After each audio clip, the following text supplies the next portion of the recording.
तबीयत कल रात को ख़राब हो गई थी, तो केबीटी के सामने मैं घर चला गया था। उसके बाद रात को जब दोबारा फिर एक झटका आया कि सांस की मार लग गई मेरे को ना, तो तबीयत और ख़राब हो गई थी।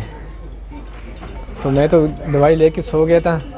अभी जो ना वो फिर सांस ख़राब हो गई थी, तो मैं इधर आ गया था। मैं ये पहले से भी कोई सांस का मसला रहा है या इस जहरीली गैस की जो मसला हुआ है आपकी रिहाइश है कहाँ पे? हमारी पच्ची पाड़ा है। अच्छा, उस तरफ ठीक है।